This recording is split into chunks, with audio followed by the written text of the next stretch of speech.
You see, it depends. If she identifies, you see, as the Nigerianness in her, you know, we've reached out to her once or twice without any response. So we don't force people to accept to being Nigerian. So if you appreciate the Nigerianness in you and you want to work with us, we're open to everybody, but we cannot force you to appreciate the Nigerianness in you. You remember the Miss Universe Nigeria in South Africa? She until she got into a little problem with South Africa, and she identified with Nigeria, came to Nigeria, we hosted her, received her warmly. Right. Listen, as long as that blood in you, you're Nigerian. So it's left to Kemi to decide whether she appreciates the Nigerianness in her, whether she wants to work with Nigeria, but we'll be glad to, but we cannot force anybody. There are some who will tell you that, I don't like that, your country. We can't force them, but we work with thousands of millions of Nigerians who are proud to be Nigerian despite the challenges. I would believe that no matter what, we are simply the best in the world. And despite our challenges, we'll get to where we truly belong. Welcome to my channel, where we discuss everything on all things politics, economy, and development in Nigeria and around the world. That was Abike Dabiri Arewa, the chairman of the Diaspora Commission,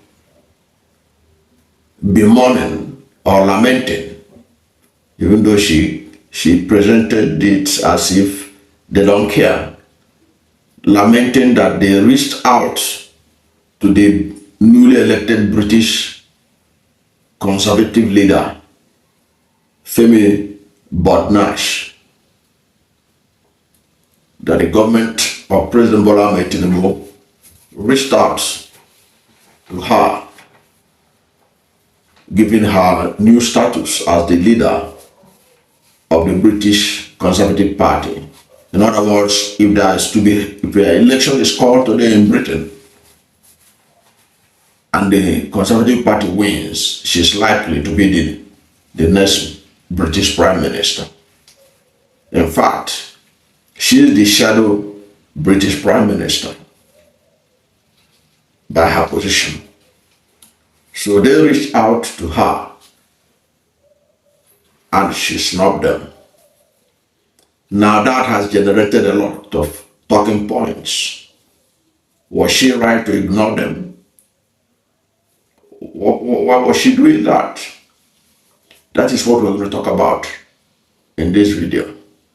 But it is also important for us to note that when she was appointed a minister, remember that the then British Prime Minister, who lasted very shortly before she was booted out, Truss, when she was the British Prime Minister, she appointed Kemi Badenoch as the Secretary of State for International Trade and President of the Board of Trade in the United Kingdom. At that time, when she was appointed the Secretary of State for International Trade, Bola Ahmed Tinubu, as the presidential candidate of the All Progressive Congress, was quick to congratulate her and said, this is what Tinubu said, part of the things that Tinubu said about her. He held her appointment saying that yet again underscores the globally acknowledged fact of the endless potential of every Nigerian when afforded opportunities to thrive. So Tinubu was happy that Kemi Badenoch was appointed a secretary in UK, which was equivalent of a minister in UK. But the same Tinubu was there in Lagos when Bayo Onanuga was warning that 2023 will be the last time Igbos will participate in election. In fact, he called it will interfere in election in Lagos State. Did he do anything? But he was quick to celebrate Kemi. And it was good that Kemi snubbed him at the APC at that time. That perhaps was the reason why when she won this recent election as the leader of the Conservative Party in UK, they didn't publicly congratulate her, but they secretly reached out to her, like Abike Adebre confirmed. They didn't there was nowhere, you can Google it, there was no congratulation from the federal government about her appointment. Her latest position as the leader of the Conservative Party. Now, Kemi Badenoch has been described by the New York Times as a woman that was born in London and raised in Nigeria. So it is not that he was ignoring Nigeria or Nigerian leaders like Tinubu because perhaps he has not experienced Nigeria. The New York Times is saying that he was only born in London but raised in Nigeria. So Kemi Badenoch understood Nigeria very well. And there must be something that she detests about Nigeria and the African continent that made her not to have anything to do with people like African leaders like President Bola Ahmed Tinubu. So like I said, it was perhaps apparently because of the way she treated her, Tinubu and co at the APC, when they wanted to use her, that they didn't bother to congratulate her publicly, but they secretly reached out to her. So the next big question is, why did this strong black woman, Kemi Badenoch, why is she snubbing the country of her root, snubbing Tinubu and co? What is it about African leaders like Tinubu that she don't want to be associated with? I understand. So let us try to understand what is it. Let us listen to her and see why she is suspicious of African leaders like Bola Ahmed Tinubu.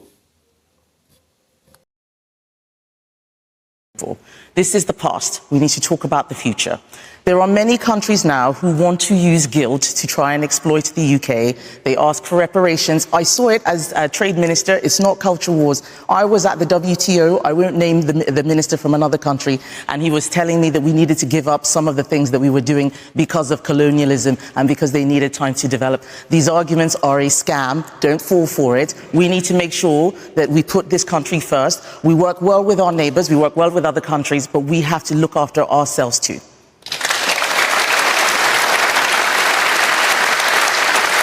Well, I mean, those advocating for reparations would say, shouldn't we just make up for some of the damage we did through the slavery? As a black woman saying that, they may find that hard to understand from you. Well, there are many things that the British Empire got wrong, but there are many amazing things that the British Empire also did. And we need to be honest about that and stop pretending that it was all bad. The British Empire ended slavery, the Atlantic slave trade. We need to talk about that more.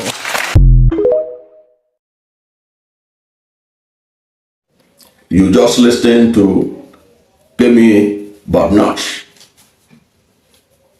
Now, her perception of African leaders like Tinubu is that they want to use her. They want to use her because they know she has African roots. People like Tinubu, they want to use her for their own interests and also for whatever reason. But if you listen, as you listen to her, she was talking about the fact that an African minister approached her at a WTO event and talk about reparation. And you can see how she sounded. People, I've seen people berate her that she had become a tomboy. She's Uncle Tom. This is Uncle Tom. You know, that's how they describe somebody if you are too pro-American. Okay. She stipulated that she don't want to be used. In other words, what she said there is the reason why I don't want to be close to Tinubu. We don't want to have anything to do with African leaders like Tinubu.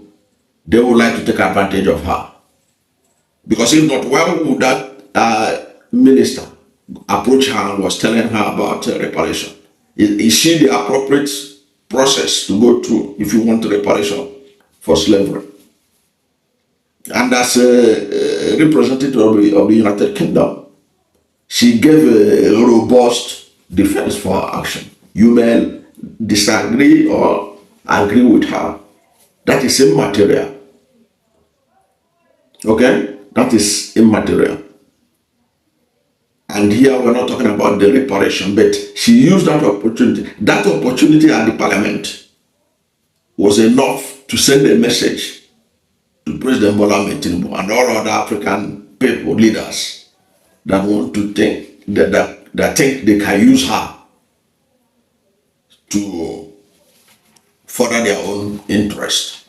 In any case, this reparation we are talking about, if the British government today say, okay, we want to pay reparation for the slave trade, and we are going to give every African country £1 trillion or $1 trillion.